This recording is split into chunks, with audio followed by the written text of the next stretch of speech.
Elle n'avait posé aucune question, seulement formulé des hypothèses.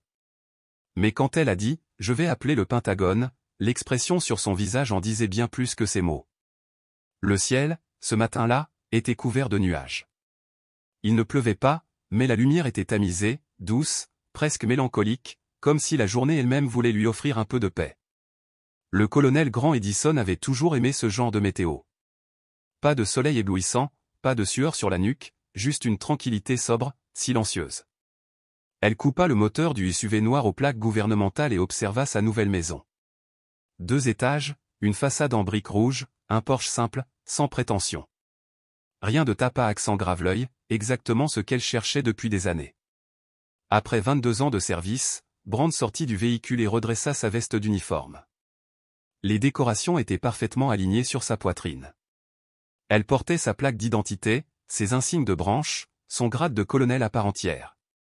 Ce matin même, elle avait encore pris la parole devant le Pentagone, parlant du leadership militaire et du difficile retour à la vie civile des anciens combattants.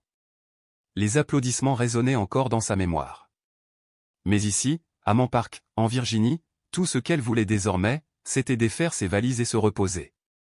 Elle attrapa 2 cartons à l'arrière, marqués « Livres » au feutre noir, et s'avança vers les marches du porche. De l'autre côté de la rue, un voisin âgé vêtu d'un pantalon kaki et d'un polo soigneusement rentré ralentit sa tondeuse et la fixa longuement. Il ne fit pas signe de la main, ne sourit pas. Il observa, simplement. Big ne réagit pas. Elle avait affronté bien pire que les regards pesants d'une banlieue blanche. Elle déposa les cartons sur le porche et fouilla dans sa poche à la recherche de ses clés. C'est à ce moment qu'elle entendit un crissement de pneus derrière elle, sur le trottoir. Elle se retourna. Un SUV de police noir et blanc venait de s'arrêter juste derrière son véhicule. Pas de gyrophare, pas de sirène. Juste une présence silencieuse et inquisitrice. Big plissa les yeux, pencha la tête. La vitre côté conducteur se baissa. « Madame, est-ce votre véhicule » demanda l'agent. Elle cligna des yeux, surprise par le ton. « Oui » répondit-elle calmement. « C'est un véhicule gouvernemental. Je viens d'arriver chez moi. » L'agent ne descendit pas tout de suite. Il se contenta de l'observer. C'était un jeune homme, sans doute dans la trentaine, à la peau pâle, la mâchoire anguleuse, les cheveux rasés courts. Son regard glissa sur les plaques d'immatriculation, l'uniforme, les cartons. « Vous habitez ici » demanda-t-il. « Oui » répondit-elle d'un ton posé. « J'ai emménagé la semaine dernière. » « Y a-t-il un problème » Il descendit enfin, ajustant sa ceinture. Sa main était posée juste assez près de son étui pour envoyer un message clair. « Nous avons reçu un appel signalant une activité suspecte » dit-il froidement. « Un véhicule garé devant une maison qui ne correspond pas au propriétaire déclaré. » Brand arqua un sourcil. « Je suis la propriétaire » dit-elle en désignant la maison derrière elle. « Colonel Grant Edison, armée des États-Unis. Je viens de parler au Pentagone il y a 3 heures. » Il ne hocha pas la tête, ne la remercia pas pour son service. Il avança de quelques pas supplémentaires. « J'aurais besoin de voir une pièce d'identité. » Elle inséra la clé dans la porte, sans la tourner. Lentement, elle se retourna, ouvrit la poche de sa veste et en sortit sa carte d'identité militaire. Il la saisit, l'examina, puis leva à nouveau les yeux vers elle. Aucune expression. Le teint toujours aussi figé. « Avez-vous un justificatif de domicile à votre nom ?»« Je viens de déménager » répondit-elle, la tête légèrement penchée. « Je n'ai pas encore eu le temps de mettre à jour mon permis. » L'agent fronça les sourcils, comme s'il avait flairé un mensonge. « Avez-vous une preuve quelconque que vous vivez ici ?» Elle soupira. Mais sa voix restait calme. « Les documents hypothécaires sont à l'intérieur. Souhaitez-vous entrer ? » « Je vais avoir besoin que vous restiez ici pour le moment » rétorqua-t-il. Son regard indiquait clairement qu'il ne comptait pas en rester là. Il resta planté là, une main posée sur la boîte de livres, l'autre proche de sa hanche. C'était différent, pensa-t-elle. Il ne s'agissait plus de simple vérification. « Je ne refuse rien » dit-elle doucement. « Je me tiens juste sur le porche de ma maison. » L'agent fit un pas de plus. Un de ces pas censés être discrets, mais qui ne le sont jamais. Elle le fixa, les yeux plissés, comme si son uniforme lui paraissait soudain aussi crédible qu'un costume d'Halloween. Je vais devoir vérifier les plaques, annonça-t-il. Il ne dit rien d'autre. Il entra dans son véhicule, ferma la portière, et commença à taper nerveusement sur l'ordinateur de bord. La mâchoire contractée, le regard tendu. De l'autre côté de la rue, l'homme à la tondeuse s'était figé, les bras croisés, observant la scène comme un juge muet. Puis, la portière passager du SUV de police s'ouvrit. L'agent ressortit, carnet à la main. « On va recommencer, dit-il. Votre nom est bien colonel Edison, c'est bien votre résidence ? Pour la 3e fois, elle répondit. Oui. Et vous venez d'emménager. Oui, confirma-t-elle, la voix un peu plus lasse. Et je n'ai rien sur moi pour le prouver. Vous m'avez dit avoir les documents hypothécaires à l'intérieur. Elle acquiesça, soufflant par le nez, lentement. Officier, de quoi s'agit-il réellement ? Il se tendit, comme si elle venait de l'accuser. Ce qui, d'une certaine manière, était le cas. Son visage se durcit. Madame, je n'apprécie pas votre ton. Je fais simplement mon travail. Non, répondit-elle, toujours calme, mais plus ferme. Vous dépassez votre fonction. Je suis en uniforme, sur le porche d'une maison que j'ai achetée, avec un véhicule gouvernemental, portant une boîte de livres. Rien de tout cela ne justifie. Elle s'arrêta net. Il venait de se rapprocher encore. Trop. Cette fois, il parla plus bas. Une voix menaçante, feutrée. J'ai déjà vu des gens tenter ce genre d'escroquerie. L'uniforme ne veut rien dire s'il n'est pas réel. Elle le fixa, glaciale. Officier, vous croyez sincèrement que quelqu'un irait jusqu'à se faire passer pour un colonel, juste pour transporter une boîte dans une maison, un samedi matin? J'ai besoin que vous coopériez et que vous répondiez à mes questions. J'ai répondu à toutes vos questions, dit-elle. Vous n'aimez simplement pas mes réponses. Un éclair, dans ses yeux. De frustration? De colère? Ou ce moment subtil où la fierté d'un homme se heurte à la réalité, et choisit la domination comme refuge. Je vais devoir vous demander de rester ici. N'entrez pas. Est-ce un ordre? C'est un mandat légal. Méran était sur le point de découvrir jusqu'où il était prêt à aller pour prouver qu'il avait le contrôle. Rand ne bougea pas. Sa main flotta à nouveau près de la clé, non pas pour se défendre, ni pour grimper, mais simplement pour entrer dans ce qui était, officiellement, sa propre maison. Brust déclara d'une voix neutre. Ce n'est pas un poste de commandement. Vous n'êtes pas mon supérieur. Vous n'avez aucun droit sur cette propriété. J'y vais maintenant. Son corps se tendit brusquement, comme si une corde invisible s'était raidie dans sa colonne vertébrale. Non, il n'ira nulle part, murmura-t-elle entre ses dents, alors qu'elle montait sur le porche pour se positionner directement entre lui et la porte. Rand resta immobile. Elle gêne les déplacements d'un employé fédéral sans motif valable, lança-t-il d'une voix plus forte. Je lui ai dit. Cette fois, elle est détenue jusqu'à ce que nous puissions vérifier qu'elle dit la vérité. Non, elle ne l'a pas dit. Je suis faible. Arrêtez. Vous êtes détenu. Quelle est l'accusation, demanda-t-elle. Intrusion présumée. Elle baissa les yeux sur son uniforme, son insigne, les clés dans sa main. Elle comprit alors combien cette scène semblait absurde. J'ai dit de reculer, madame. Et elle recula. Mais il l'attrapa par le bras. Ce n'était pas encore violent, mais sa main se referma sur elle d'une manière qui ne laissait aucun doute, il voulait s'approprier son corps, contrôler l'instant, lui voler l'espace auquel elle avait droit. Rand se dégagea aussitôt, sa voix haute, mais toujours ferme, ancrée dans l'autorité. Ne me touchez pas, c'est une agression. Vous résistez. Aboya Brust en la rattrapant. Je ne suis pas en état d'arrestation. Vous n'avez pas le droit de me toucher. Sa voix explosa dans le quartier comme un coup de semonce. En face, un homme réagit. Un rideau bougea à la fenêtre sur sa gauche. Des gens observaient maintenant, peut-être même filmaient. Elle s'en fichait. Brust saisit sa radio. Unité 214. J'ai besoin de renfort. Rand l'interrompit calmement. Je vais appeler le Pentagone. Il hésita. Qu'a-t-elle sorti? Son téléphone, tiré avec précision de la poche intérieure de son uniforme. Un geste mesuré. Sa main ne tremblait pas. Sa voix ne fléchissait pas. Elle fit glisser son doigt vers le bas, appuya sur un contact intitulé « Application directe ». Vous allez vouloir arrêter tout ce que vous pensez faire, dit-elle posément. Car dans environ 30 secondes, quelqu'un bien plus haut dans la chaîne de commandement va vous demander pourquoi un colonel en uniforme a été détenu sur son propre Porsche. Mais l'agent n'avait pas encore compris que l'appel qu'elle venait de passer allait tout bouleverser. Le coq, figé, sa main flottant près de sa ceinture, semblait soudain moins sûr de lui, plus inquiet.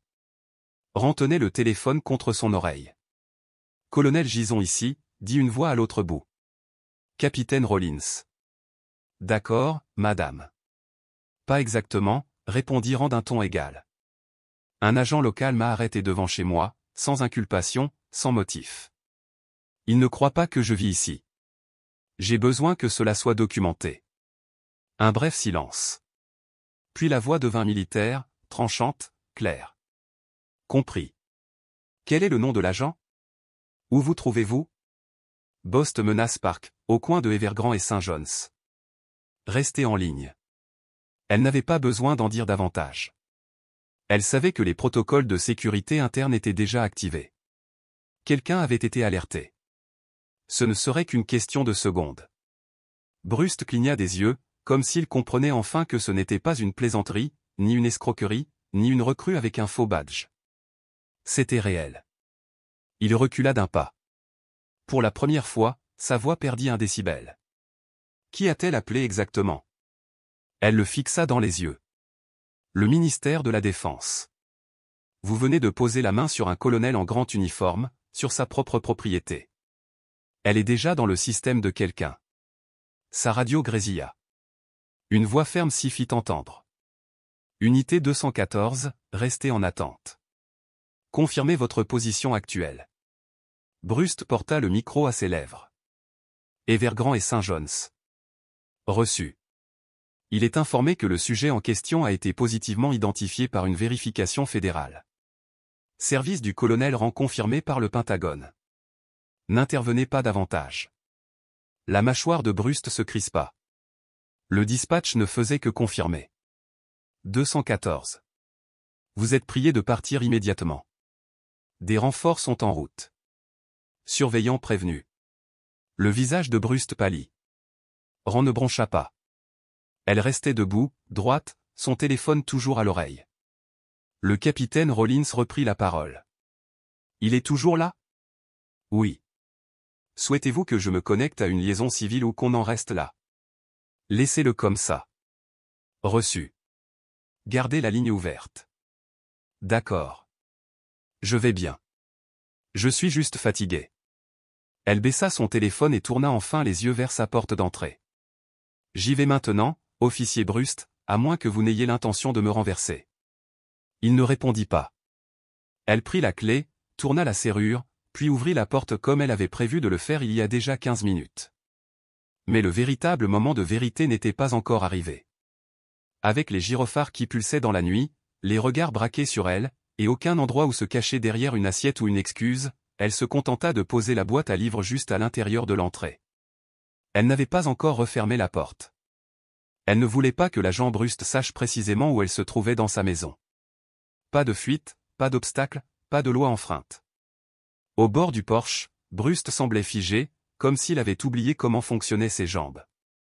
Sa main était tombée de sa ceinture, pendante, inutile. Il regardait maintenant autour de lui les rideaux tirés, les voisins qui observaient, les silhouettes sur leur perron, téléphone à la main. Il avait le visage de quelqu'un qui venait de comprendre qu'il n'était plus aux commandes. Puis les sirènes arrivèrent. Sans urgence, mais sans s'arrêter. Une deuxième voiture de patrouille s'immobilisa. Cette fois, la portière s'ouvrit rapidement. Une femme noire, en uniforme bleu nuit, en sortit.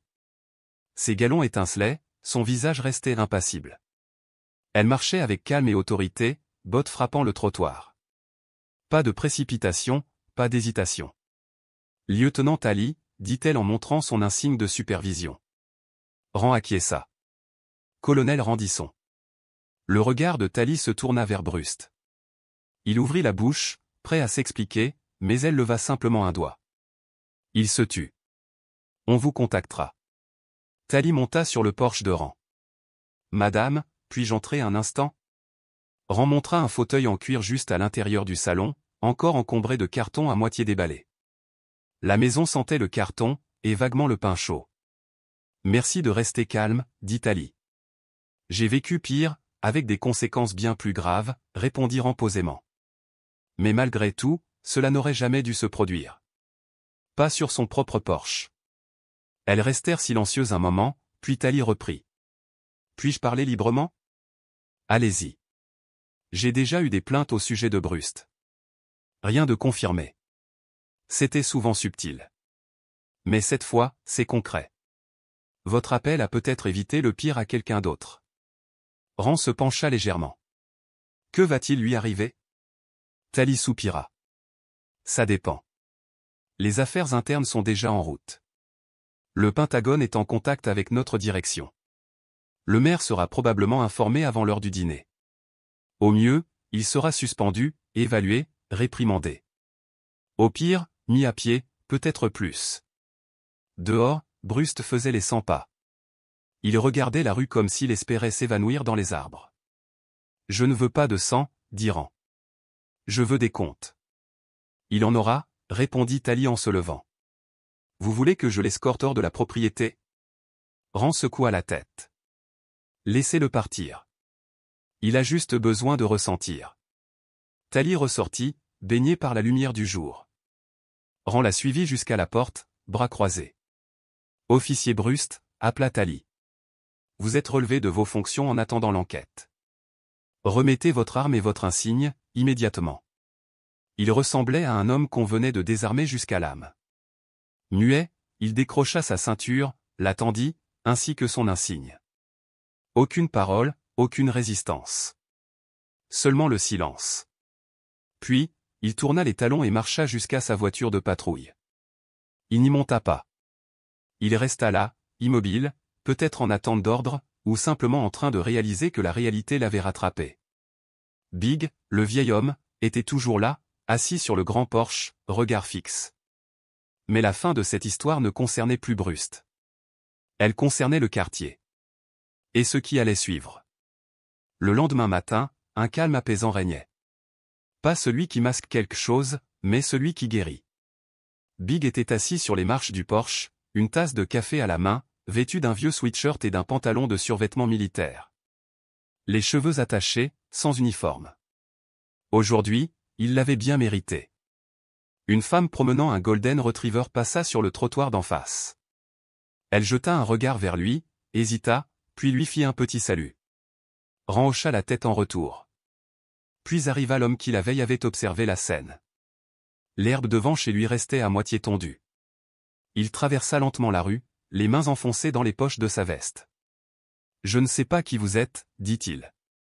Maintenant, vous savez, répondit Rand sans quitter sa tasse des yeux. Je voulais juste dire, je suis désolé pour ce qui s'est passé. Ça n'aurait pas dû arriver. Je vis ici depuis 23 ans, et c'était mal. Rand le regarda enfin. Il était nerveux, mais sincère. Elle le voyait. Je ne suis pas ici pour donner de leçons, dit-elle doucement. Je suis ici pour vivre, comme vous. Il hocha la tête. Eh bien, si jamais vous avez besoin de quelque chose, un outil, une échelle, un coup de main pour les gouttières, n'hésitez pas. Puis il retourna de l'autre côté de la rue. Elle le regarda partir, ni avec froideur, ni avec chaleur. Juste, consciente. Quelques heures plus tard, un groupe d'enfants du quartier passa à vélo. L'un d'eux la pointa du doigt. « Mon père a dit que tu travaillais au Grand Pentagone. » Elle sourit. « C'est génial. » Ils s'éloignèrent, rieurs. Le monde continuait de tourner. Cet après-midi-là, elle déballa d'autres cartons, accrocha au mur une photo encadrée de son unité de commandement, rangea ses uniformes dans le placard. Quand le soleil se coucha derrière les arbres, elle sortit à nouveau. Même Porsche, même siège. Mais cette fois, davantage de voisins lui dirent bonjour. Pas tous. Mais assez. Ce n'était plus une question d'uniforme. C'était une question d'être vue. D'être respectée. Elle pensa à Brust, à ce que l'avenir lui réservait. Non, elle ne ressentait pas de pitié pour lui. Elle regrettait juste le temps qu'il lui avait fallu à lui pour comprendre le monde dans lequel il vivait vraiment. Certaines personnes ne reconnaissent le respect que lorsqu'il est cousu sur un uniforme. Mais le vrai respect commence quand il n'y a plus besoin de preuves. La vie ne vous offre pas toujours le choix entre confrontation et paix. Parfois, il faut passer par l'un pour atteindre l'autre. Et parfois, il suffit qu'une seule personne tienne bon, sans élever la voix, pour changer le destin de quelqu'un d'autre. Si cette histoire vous a touché, partagez-la. Parlez-en. Apprenez à vos enfants. Observez comment vous traitez les autres. Car le rang peut commander le pouvoir. Mais c'est le caractère qui impose le respect.